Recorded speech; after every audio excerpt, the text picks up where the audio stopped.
Hello everybody, it's Philly Kuts with another Hump Day Haul. Number 62, you know I come at you every week. I talk about the stack of comics that I bought, no big whoop. And that's it. We do that week after week. Let me know down below what you're liking, what you're disliking, what books did you get this week, what books do you like that I'm getting. Big week for Star Wars. We finally have the beginning of the Vader Down crossover event. I got this nice little cute handy dandy card concerning Vader Down, written by Jason Aaron, artwork by Mike Diodato. Good thing is, okay, the first issue, it is $5. Normally I don't like to buy $5 first issues, but it is a little bigger than normal. And I'm so invested in the Star Wars books. Those of you that have been watching my comic book hauls, I've been getting virtually every Star Wars book since the beginning. So I had to pick this up. I'm really enjoying both the Star Wars and the Darth Vader series, and that's what these are really crossovering into. So you do have to get the first issue of Vader Down, which is $5. But if you're already buying the Darth Vader series and the Star Wars series, it doesn't really alter anything that much, which is cool. You know, I was really afraid that Vader Down was just going to be a whole nother series on its own, and then I was still going to have to get, you know, the Star Wars and the Darth Vader books, you know, kind of putting a 33% increase on my books, but that's not the case. And can you believe that we are just 1 month away from the new Star Wars movie, The Force Awakens? I think that this movie is going to break box office records. I really do. I don't know for sure which one holds the title. Is it James Cameron's, oh my God, Avatar? Is that the movie that holds the biggest record? I think. But I think that this movie's got to be slated to take that over. I mean, it is just ridiculous, the amount of screens that this movie is going to open up on. I think most movie theaters are going to have it showing on like 6 or 7 screens on opening night. I've heard that opening night has pretty much sold out. They're doing like crazy promotions for this thing, such as each week certain theaters are offering commemorative tickets for like the first 500 people that buy tickets each week on that day, something crazy. So you know that Star Wars fanboys and collectors are going to be going crazy with this movie, and I wouldn't be surprised if we see people going to see this movie like 10 times. Even I, who normally do not go to movies more than once, will probably be seeing this at least 2 or 3 times, because there's different people that I want to go experience this movie with. I mean, this is a franchise now that spans, you know, generations of people. I mean, think about it. My grandparents, God rest their souls, were, you know, familiar with Star Wars. You know, like when I was a little kid, I remember watching that movie with my grandma Helen.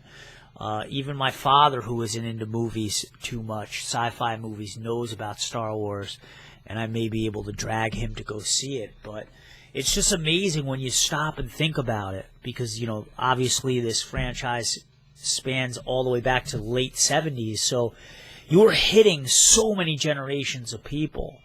And I just have a good feeling about J.J. Abrams doing this film. I think he's going to be very loyal to the franchise, and he's a big fan of the franchise, so I'm really looking forward to it. So anyway, Vader Down, people. Sorry about my long-winded Star Wars speech, but that's how I feel. Vader Down, it's pretty simple. Vader is essentially looking for Luke Skywalker. This takes place directly after Episode 4 of The New Hope. After the Death Star has been destroyed, Darth Vader is on the Emperor's shit list. He needs to get results. He needs to find Luke Skywalker. And Vader Down essentially is in reference to what happens in this issue. Darth Vader, it opens, it showcases Darth Vader's skills as a pilot. Again, shows what he can do in the cockpit. even though in New Hope he got kind of schooled by Han Solo in that Millennium Falcon, if we remember that movie. He gets into a big battle with a rebel fleet. As you can see, he runs head-on into a rebel fleet, and lo and behold, he gets his wish, and he ends up having a dogfight with Luke Skywalker, and of course, Luke's ever-present co-pilot, R2-D2. They end up having a dogfight, as you can see, and it results in them crashing on Vargas Vas, which is a planet where there is a secret rebel base, like a rebel refueling base or something, and Darth Vader has to go to school, go to town, against first, the rebel pilots, but now he has to go up against rebel ground forces, which are hot on his trail. They know that he's crash-landed on there. Darth Vader, they gotta get him. Vader isn't scared, though, folks. He's got the power. He's the Dark Sith Lord. We all know how much power he has. It'll be interesting. I'm really interested in seeing how this is going to play out. We also have Han Solo and Leia dropping science, and Han Solo is always ever questioning his allegiances to the rebel forces. Does he really need to go down on Vargas Vas to help Luke Skywalker? Is it worth it? Because he's familiar with Darth Vader's power, and he's a bit scared. Now, if you kind of want to, get Star Wars number 12, very interesting issue. You're going to want to read this before you read Vader down. Basically, the gang gets all assembled here. The three storylines that are going on in this series and the Star Wars series kind of all merged together in this issue, and the gang is all assembled back together. We learn the answers to many things in this issue. We learn the answer regarding the background of Han Solo's wife. That's right, I said that. In this series, they've revealed that Han Solo has a wife, or does he? Saina Solo. It kind of gives the background on Saina Solo and Han Solo. Why did they get together? Why did that occur? Also, Luke Skywalker has been held captive by Gracchus the Hutt. Gracchus the Hutt is like a Jabba the Hutt with special mechanical legs. As you can see, he's like a slug with legs. He's like a centipede.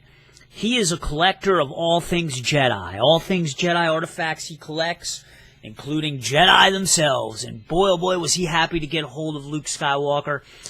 He immediately wanted to capitalize on the fact that he had one of the last remaining Jedi in the universe, so he threw Luke Skywalker into like a Game of Thrones type pit where he had to battle a creature known as, oh my god, Congo the Disemboweled, who was like this badass variant creature of the Rancor pit monster in Return of the Jedi. There he is right there. But lo and behold, Gracchus the Hutt's main man, his right-hand man, known as the Game Master, has secret alliances to the Imperial Army. I spoiled it for you. There's the Game Master right there. More of that is revealed in this issue. The gang does come all together, and they do fight and get down together with a whole bunch of lightsabers, which is really cool. There's Han Solo with a lightsaber. Chewie double-wielding a lightsaber. If you remember, the only time we've ever seen Han Solo with a lightsaber was in Empire Strikes Back, when he had to cut open that tauntaun to keep Luke Skywalker alive. So it was pretty cool to see that going on, and I'm enjoying this series probably out of all the Star Wars books that I've been buying, including all the different mini-series. Although I did enjoy Lando a lot. So that definitely gets an honorable mention. Okay, now I finally have gotten a book by Marvel that isn't Star Wars related. After the whole Secret Wars reboot, it's been very hard for me to get into Marvel books. I don't know. I was buying Punisher before all the Secret Wars stuff, but that ended.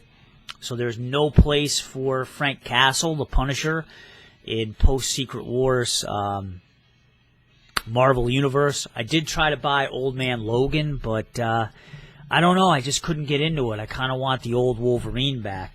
But this is a book that I was buying beforehand. Spider-Woman. Great, great book. And look, man, she's pregnant. Jessica Drew is pregnant. But by who? They do not reveal by who in this issue yet. So I'm just curious. This takes place like 8 months after the last volume of Spider-Woman, which actually only ended, I think, like 3 or 4 months ago, if I remember correctly. And that volume of Spider-Woman only got up to about 10 issues. You have the same team working on this that was working on, I guess, the last 5 or 6 issues of Spider-Woman. You have Dennis Hopeless as the writer, Javier Rodriguez, who does great artwork, paired up with Alvaro Lopez on the coloring, and they just do a tremendous job. I just really love the look of this book. The story continues. Jessica Drew is continued to be paired up with the hapless crew of Porcupine, who's like the Z-list former supervillain. And James Ulrich, I think his name is. He's like this person that gives Jessica Drew her cases. It's just a pretty funny crew that they have together. It's funny because when you think of Jessica Drew, you think of Spider-Woman and her big connections. You know, she was a former member of S.H.I.E.L.D. I think she was once in the Avengers. You know, she was always in these really big super teams fighting super universe type deals. And the whole stick behind Spider-Woman is that she's decided to leave this all behind and kind of focus on more low-level street crime business. So now you have her still dealing with that, but then you also have her dealing with pregnancy issues, which is really cool. You kind of see her taking a back seat in this issue to Porcupine and Ulrich because she's pregnant and they want to protect her. They want to protect the unborn child. So it's kind of cool to see Porcupine stepping it up because he's always been kind of just a complete fuck up. So you're really starting to see the evolution of that character. And I recommend that you go back and you read the previous issues. You don't really have to. You don't have to. But I do recommend it because it is such an enjoyable read. And I do laugh out loud funny with this. I mean, some of this is kind of looking stereotypical pregnancy-type stuff. Kind of shows her going through cravings, you know, for like ice cream and, I don't know, pickles, right? A lot of women get these strange craving combinations while they're pregnant. At least that's what the stereotype is. And it certainly plays upon that. But it's great that they kind of delve into her mindset of having to deal with being pregnant. You know, even right off from the get, it says that she never wanted children. Not even a little bit. So it just really thickens the mystery of who got her pregnant. I have no idea. There was really no indication, I believe, in the last series to let us know who that could have been. Maybe it was an inheritor from the Spider-Verse saga. That would be interesting. All right. Green Lantern number 6. This is the final issue. Colin Bunn writing. Jesus Saez, who I love his artwork in this. This series ends. The Green Lanterns, the Green Lantern Corps is in another dimension, another universe. And Hal Jordan, in his own Green Lantern series, is the last remaining Green Lantern in the present universe. So the paths will start to cross in this issue. The connection of the source wall is explained a bit more in this issue. But even more interestingly explained in here are those mysterious pyramids. It turns out that those pyramids are emotional terraformers. I guess the idea is that they're able to go to a lifeless planet and infuse it with energy and make it come alive. But in this issue, they attempt to terraform Mogo. So if you are familiar with Green Lantern and the Green Lantern universe, you know that Mogo is a a planet that is alive. It's a sentient planet. It has its own mind, its own thoughts. So I want to see what happens when these terraforming pyramids touch down on Mogo.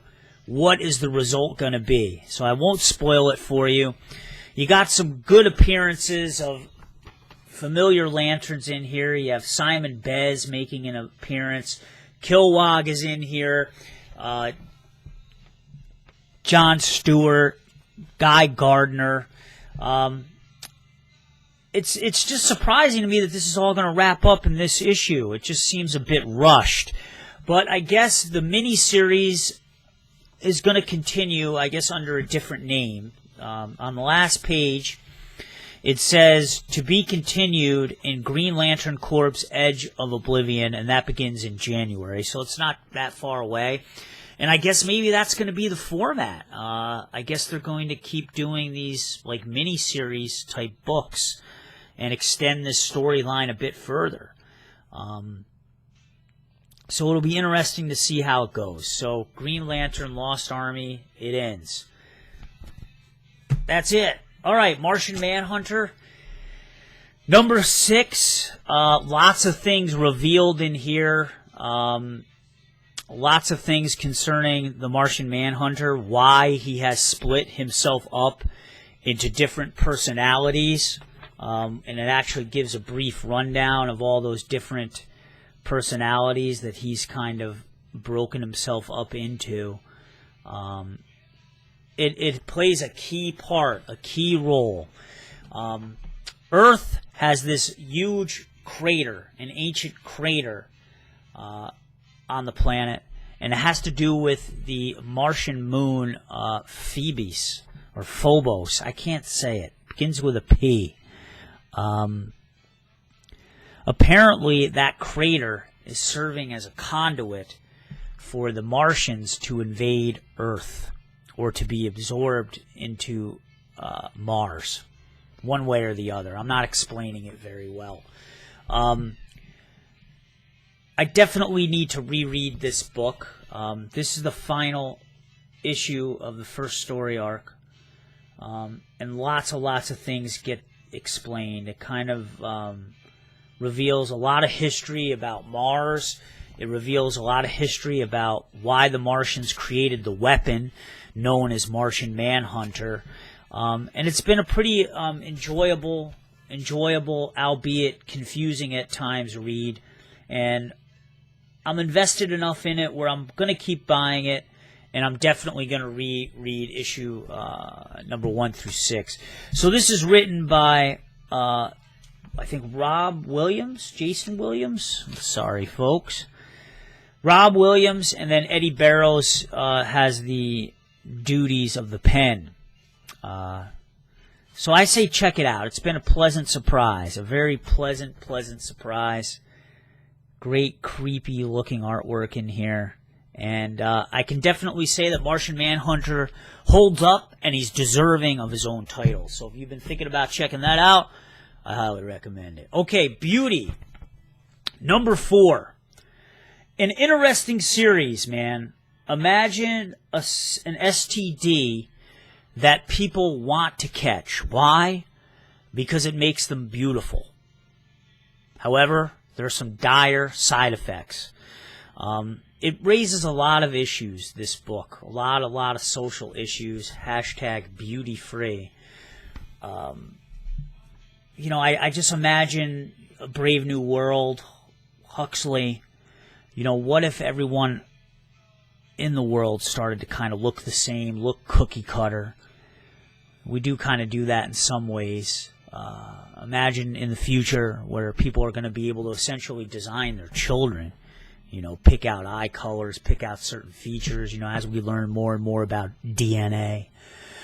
It raises issues about drug companies withholding cures for people, withholding treatment for people, you know, conspiracies surrounding that.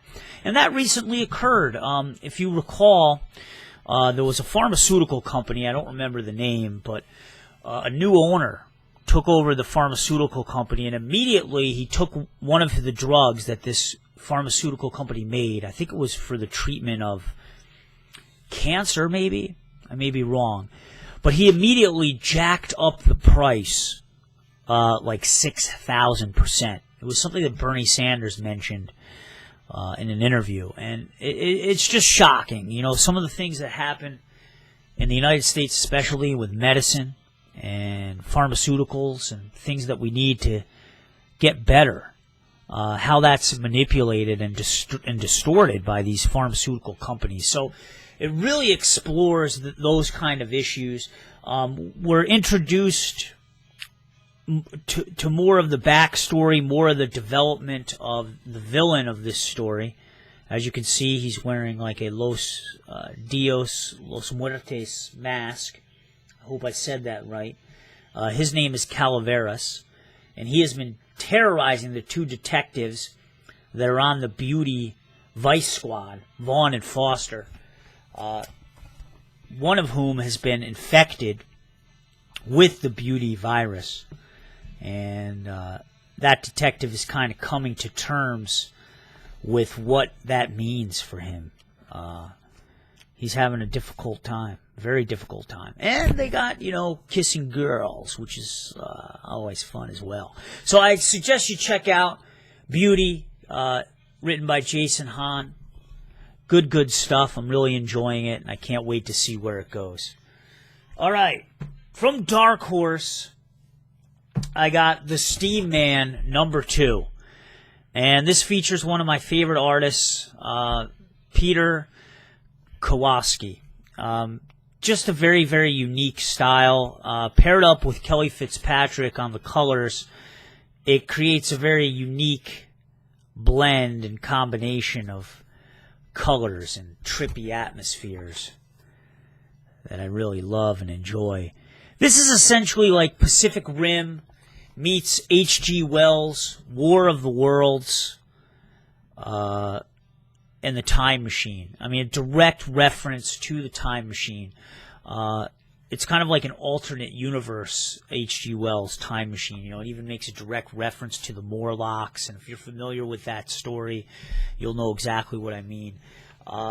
Essentially, it's in an altered universe, an alternate Western frontier town.